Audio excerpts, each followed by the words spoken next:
Unified 911, anong matutulong namin sa'yo? Anya ti maitulong mi ken kapo. Anong may tatabang ko sa Unsay imo? akong ikatabang nimo? Ngini makadabang na misal ka no. Sa anumang wika o dialekto, may tulong na darating sa iyo.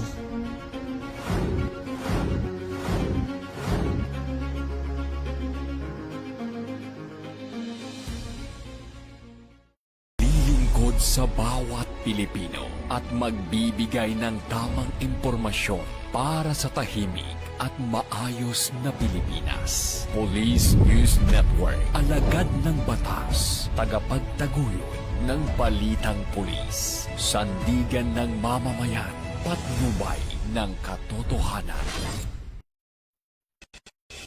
La Campo Crame, maghahatid ng pinakahuling kaganapan at nagbabagang balita. Ito ang PNN Police News Network. At ngayon, ang inyong mga tagapagbalita. Magandang araw, Bagong Pilipinas. Ako ang inyong alagad ng batas, tagataguyod ng Balitang Pulis. Ako po si Patrolwoman Melin Loquias mula sa Eastern Police District ng NCRPO. Maghatid sa inyo ng tamang balita, kwento ng pulis at serbisyo para sa mamamayan. At ito ang PNP News Online, ang pangunahing balita ng Police News Network, alagad ng batas, tagataguyod ng Balitang Pulis.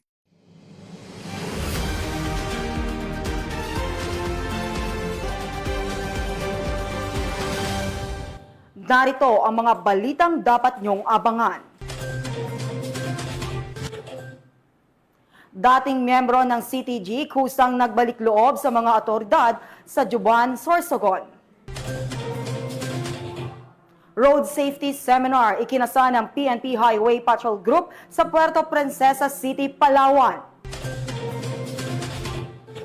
At mahigit kalahating milyong pisong halaga ng shabu na sabat ng mga otoridad sa bypass operation sa Lanao del Sur.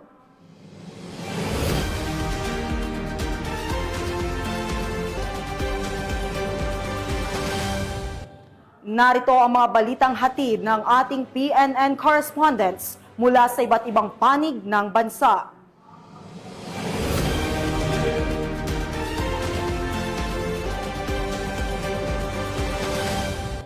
Simulan natin ang balita mula sa bahagi ng Luzon.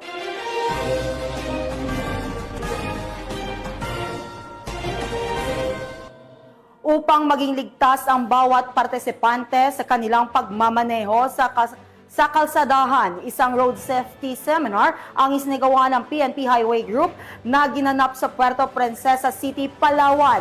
Magbabalita dyan si Patrolman Mark Roland Feliciano.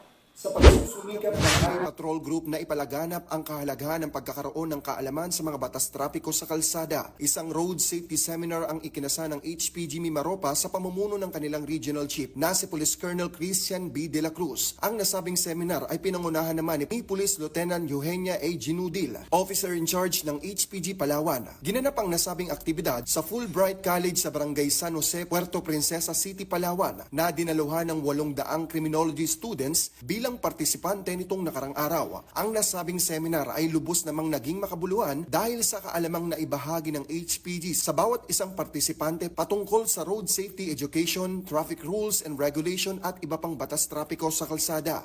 Yung naging impact ng seminar ko na ito is awareness po. Sa ngayon po, half of the population po sa Palawan is gumagamit ng motorcycle or any vehicular. Medyo prone din po nagkakaroon ng accident. Kaya yung ganitong seminar po is sobrang malaking tulong po sa, lalo na po sa mga drivers, hindi lang po sa mga students na ginagamit ito for the means of transportation, lalo na rin po sa mga nagtatrabaho. Bilang Guardian of the Highways, ang HPG ay patuloy na magbibigay ng serbisyo at magpapaalala sa bawat isang motorista, commuters o kababayan nating nais magkaroon ng kaalaman sa tamang paggamit ng kalsada. Estudyante ka man o simpleng mamamayan ay dapat makiisa sa mga ganitong usapin. Ang mga aktibidad nito ay naglalayo na magkaroon ng kaayusan sa bawat lansangan at kalsada sa ating bansa. Kami ang Highway Patrol Group, ang kakampi nyo sa kalsada na patuloy na magbibigay ng serbisyong HPG dahil dito sa ating bagong Pilipinas. Ang gusto ng pulis, ligtas ka.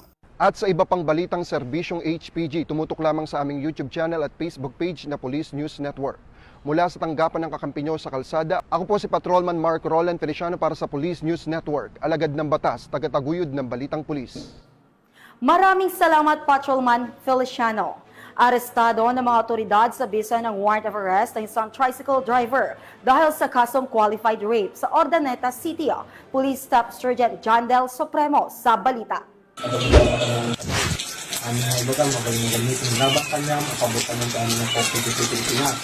Arestado ng pinagsanib na person ng Ordaneta City Police Station at Regional Intelligence Division ang isang tricycle driver na kinilalang si alias Jake, 47 anyos, may asawa at residente ng Barangay Bactad East, Ordaneta City, Pangasinan.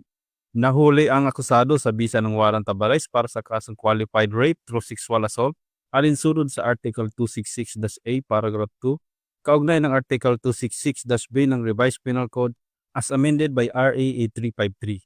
Ang warrant ay inilabas ni Honorable Edwin Bautista Maynigo, Presiding Judge ng Family Court, 1st Judicial Region, Run 16, Ordaneta City. Itinakda ang piyansa sa halagang 200,000 pesos. Kasalukuyang nasa kustudiya na ng Ordaneta City Police Station ng akusado habang hinihintay ang kaukulang proseso ng korte. Ang mabilis na aksyon ng kapulisan laban sa kriminalidad ay patunay na seryoso ang pamahalaan sa pagtataguyod ng hustisya at seguridad ng mamamayan. Sa bawat tagumpay na tulad nito, mas napapalakas ang tiwala ng publiko at maipakita ang adhikain tungo sa isang bagong Pilipinas. Mula dito sa Ilocos Region, ako ang inyong PNN correspondent, Police Staff Sergeant John Del Supremo, alagad ng batas, tagataguyod ng balitang pulis. Maraming salamat, Police Staff Sergeant Supremo. Naaresto ng mga kapulisan ang hinihinalang tulak ng droga sa isinagawang operasyon sa Purok 2, Barangay San Andres, Santiago City, Isabela. Patrolwoman Lenny Lorenzo sa balita. Nahuli sa isang albas operation ng Presinto 2 ang isang hinihinalang tulak ng iligal na droga sa Purok 2, Barangay San Andres, Santiago City, Isabela. Kinilala ang suspect sa alias na Joey, 41 anyos, isang vendor at residente ng Barangay Patul, Santiago City. Nakipagtransaksyon si alias Joey sa isang operatibang pulis na nagpanggap na buyer at ibinenta ang isang sachet ng hinihinalang shabu sa halagang 2,500 pesos. Bukod sa nabentang sachet, nakumpiska pa sa kanya ang 3 karagdagang sachet na nakita sa kanyang coin purse. Umabot sa 23,800 ang tinatayang halaga ng mga nakuhang droga. Nakuha rin mula sa kanya ang isang Android cellphone na isinailalim sa dokumentadong inventaryo ng mga otoridad. Kasalukuyang nasa kustodiya na ng Santiago City Custodial Facility ang suspect at nahaharap sa kasong paglabag sa Republic Act 9165 o ang Comprehensive Dangerous Drugs Act of 2002. Mula dito sa Lambak ng Cagayan, ako ang inyong PNN correspondent, Patrolwoman Lenny Lorenzo. Alagad ng batas, tagataguyod ng balitang pulis. Maraming salamat, Patrolwoman Lorenzo. Walang kawala sa batas ang isang top 1 municipal most wanted person sa ikinasang operasyon sa Barangay Kamagsingalan, Suay, Pangasinan. Ang kabuuan ng report mula kay Patrolwoman Janice Bulahaw. Matagumpay na naaresto ng mga otoridad ang top 1 most wanted person municipal level ng Bamban Tarlac sa isinagawang operasyon sa Barangay Kamagsingalan, Sual, Pangasinan. Kinilala ang suspect na si alias Marie, 36 taong gulang, dalaga at residente ng nasabing barangay. Inaresto ang suspect sa bisa ng warrant of arrest para sa kasong paglabag sa Republic Act 7610 o Special Protection of Children Against Abuse, Exploitation and Discrimination Act, na may narekomendang piyansa na 80,000 pesos. Isinagawa ang operasyon ng pinagsanib na pwersa ng Bamban MPS at Sual MPS Pampangasinan PPO Pro 1 na nagresulta sa matagumpay na pagkakadakip sa suspect. Sa kasalukuyan, ang suspect ay nasa kustodiya ng Bamban MPS para sa kaukulang dokumentasyon at wastong disposisyon. Patuloy namang pinaiigting ng Police Regional Office 3 ang kanilang kampanya laban sa mga most wanted persons upang matiyak na ang mga nagtatago sa batas ay mapanagot at maprotektahan ang mga mamamayan laban sa pang-aabuso at karahasan. Mula dito sa Central Luzon, ako ang inyong PNN correspondent, Patrolwoman Janice Bulahaw. Alagad ng batas, tagataguyod ng balitang pulis.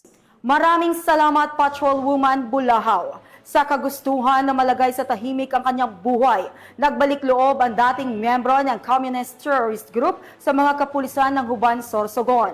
Police Staff Sergeant Hani Triabad sa report. Dating CTG member sa Huban, Sorsogon, sumuko sa kapulisan. Kinilala ang sumuko bilang si alias Jed, 37 taong gulang at residente ng nasabing barangay. Ayon sa Sorsogon Police Provincial Office, si alias Jed ay dating financial officer, vice commander, CTG instructor sa batayang kursong pangpartido at miyembro ng KLG-2 SRC-3. Ang kanyang voluntaryong pagsuko ay bunga ng tuloy-tuloy na negosasyon ng Huban Municipal Police Station katuwang ang Sorsogon 2nd Provincial Mobile Force Company, 96th Military Intelligence Company, 9th Military Intelligence Battalion at 22nd Infantry Battalion ng Philippine Army. Sa kanyang pagsuko, isinuko rin ni Jed ang isang improvised shotgun, isang improvised magazine at 6 na bala ng 12 gauge. Siya at ang mga nakumpiskang armas ay dinala sa Huban MPS para sa dokumentasyon at paghahanda ng aplikasyon sa Enhanced Comprehensive Local Integration Program o ECLIP sa ilalim ng LCAC. Ang matagumpay na negosasyon at voluntaryong pagbabalik loob ay patunay aniya ng pinaigting na kampanya ng pamahalaan upang hikayatin ang mga CTG members na talikuran ang armadong pakikibaka at muling makapamuhay sa lipunan. Mula dito sa Legazpi City, Albay, ako ang inyong PNN correspondent, Patrolwoman Gerald Duterte, alagad ng batas, tagataguyod ng Balitang Pulis.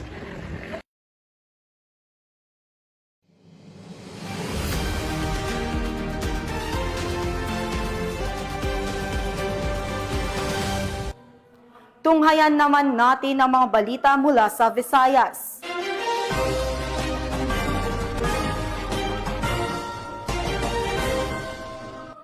Naging matagumpay ang isinagawang outreach program ng mga kapulisan para sa anti-community sa Tigbawan, Iloilo. Ibabalita yan ni Patrolwoman Lyneth Sablon. Matagumpay na naisakatuparan ng Tigbawan Municipal Police Station sa ilalim ng pamumuno ni Police Captain Alfred Mansoy, officer in charge, katuwang ang mga opisyal ng barangay at mga stakeholders, ang isang makabuluhang outreach program para sa ating community nito lamang 17 ng Setyembre taong kasalukuyan sa Barangay Poblasyon 1, Tigbawan, Iloilo. Ang nasabing aktibidad ay namahagi ang kapulisan ng 15 sako ng bigas at nagsagawa ng feeding program para sa mga miyembro ng komunidad. Layunin ng programang ito na palakasin ang ugnayan ng pulisya, mamamayan at iba't ibang ahensya ng gobyerno sa pamamagitan ng pagtugon sa kanilang mga pangunahing pangangailangan. Ang ganitong uri ng aktibidad ay hindi lamang nakatutulong upang mapabuti ang kalidad ng buhay ng komunidad, kundi nakapagbigay din ng tiwala, seguridad at pagkakaisa sa pagitan ng pulisya at publiko. Lubos ding ipinahayag ni Punong Barangay Lorna Domingo at ng iba pang barangay officials ang kanilang pasasalamat sa mga stakeholders na nagbigay ng matibay na suporta upang maging matagumpay ang programa. Patuloy ang Tigbawan PNP sa kanilang layunin na maghatid ng serbisyong higit sa pangangalaga at kapayapaan na ninsunod sa adikain ng Philippine National Police para sa isang serbisyong nakatuon sa malasakit, pagkakaisa at seguridad para sa lahat. Mula rito sa Western Visayas, ako inyong PNN correspondent, Patrolwoman Lyneth Sablon, alagad ng batas sa kataguyod ng Balitang Pulis. Maraming salamat, Patrolwoman Sablon. Kusang nagbalik loob ang dating miyembro ng Communist Terrorist Group sa pamahalaan ng Northern Samar. Narito ang balita ni Patrolwoman Cristel Palafax. Yung nagbalik loob sa pamahalaan ang isang miyembro ng Communist Terrorist Group sa Barangay 8, Pambuhan, Northern Samar. Ang pagbabalik loob ay resulta ng panawagan at pagsisikap ng mga tauhan ng 2nd Northern Samar Provincial Mobile Force Company, 32nd Special Action Company, 3rd Special Action Battalion, PNP SAF at Northern Samar Provincial Intelligence Unit. Samantala, nakatanggap naman ang nagbalik loob ng agarang tulong na bigas at grocery items mula sa mga kapulisan. Ang nasabing surrendery ay nasa kustodiya na ng 2nd Northern Samar PMFC para sa dokumentasyon ng kanyang pagsasailalim sa programa ng ating gobyerno na Enhanced Comprehensive Local Integration Program o ECLIP at Local Social Integration Program. Patuloy na nananawagan ang pambansang pulisya sa mamamayan na makiisa at makipagtulungan upang labanan ang insurhensya at hikayatin ang iba pang miyembro at taga-suporta ng CTG na magbalik loob sa ating pamahalaan at magbagong buhay kasama ang pamilya at patuloy na sumuporta sa ating gobyerno. Mula dito sa Police Regional Office 8, ako ang inyong PNN correspondent, Patrolwoman Palafox, alagad ng batas, tagataguyod ng Balitang Pulis. Maraming salamat, Patrolwoman Palafox. Narito naman ang mga balita mula sa bahagi ng Mindanao.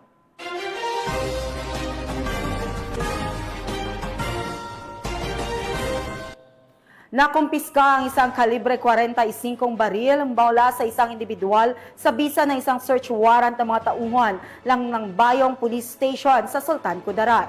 Alamin ang report mula kay Patrolwoman Jovelyn Dodoso.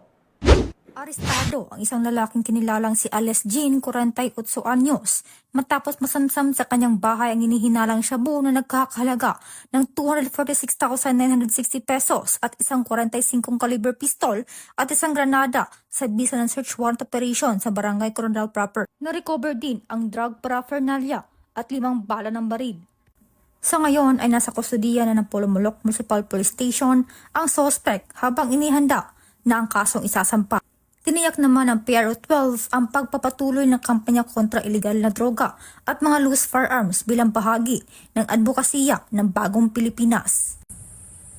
Mula dito sa Rehiyon 12, ako ang yung PNN correspondent, Patrolwoman Ara Cassandra Concon, alagad ng batas, tagataguyod ng Balitang Pulis.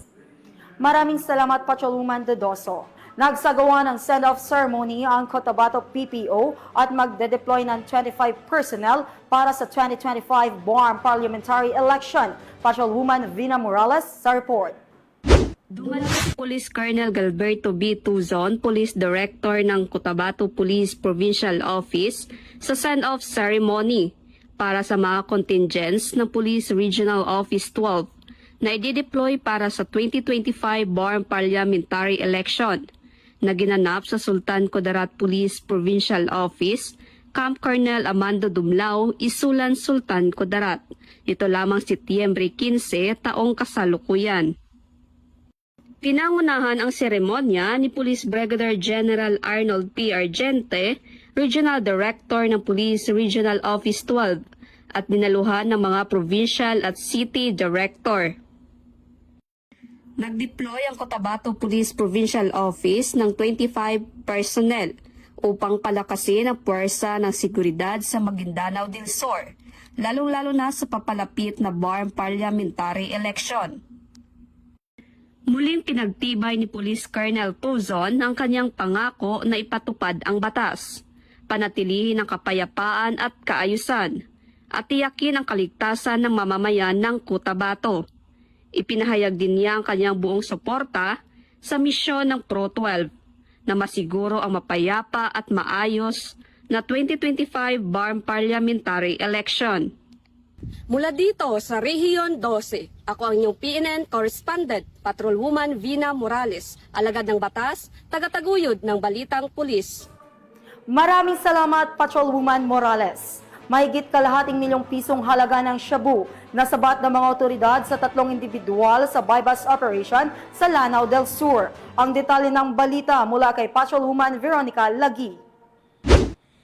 Nasabat ang 615,400 pesos halaga ng shabu mula sa arestadong 3 individual sa isinagawang anti-criminality checkpoint ng Buwa de Puso, Bundong MPS sa Barangay Manakab, Poblasyon Buwa de Puso, Bundong, Lanao del Sur nito lamang 16 ng Setyembre taong kasalukuyan.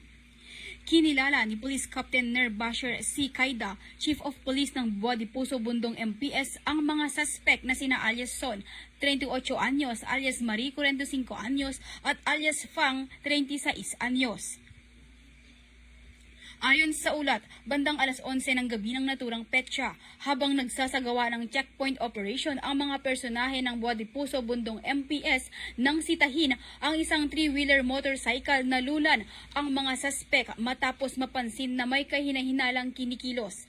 Pinahinto at dumaan sa pagsusuri ang mga suspek at doon nagpositibo ang isang Hitzil transparent plastic sachet na naglalaman ng pinaniniwalaang shabu na may timbang na 90.5 gramo at nagkakahalagang 615,400 pesos. Ang mga naarestong suspek ay nasa kustodiya na ng naturang istasyon kasama ang mga nakumpiskang ebidensya at posibleng mahaharap sa kasong paglabag sa Republic Act 9165 o Comprehensive Dangerous Drugs Act of 2002. Ang operasyon na ito ay patunay na pinaigting na kampanya kontra iligal na droga at matibay na pagtutulungan ng mga ahensyang nagpapatupad ng batas para sa kapayapaan sa rehiyon ng Bangsamoro. Mula rito sa rehiyon ng Bangsamoro, ako ang inyong Police News Network Correspondent, Patrolwoman Veronica Lagi, alagad ng batas, taga-taguyod ng Balitang Pulis. Maraming salamat, Patrolwoman Lagi.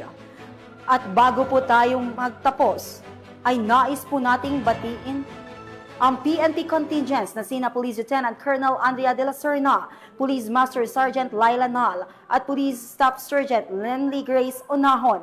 Sila po ay kalahok para sa gaganaping International Practical Shooting Confederation Handgun World Shoot na gaganapin sa Motlusana, South Africa. Hatid ng buong PNP ang inyong tagumpay. Good luck po sa inyo mga ma'am and God bless.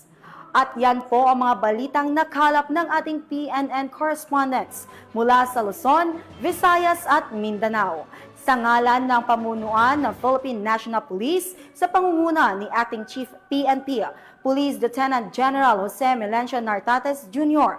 at sa pamumuno ni President Ferdinand Bongbong Marcos Jr., kami ay maglilingkod sa bawat Pilipino at magbibigay ng tama at balanseng balita. Mula rito sa tanggapan ng tagapag-ugnay ng Pambansang Pulisya, ako ang inyong alagad ng batas, tagataguyod ng Balitang Pulis. Ako po si Patrolwoman Melin Loquias mula sa Eastern Police District ng NCRPO. Maghatid ng tamang balita, kwento ng pulis at serbisyo para sa mamamayan.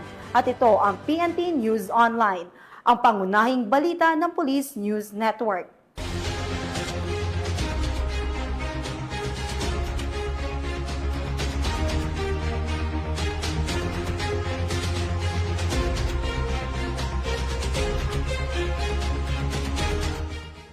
Police News Network, alagad ng batas, tagapagtaguyod ng Balitang Pulis.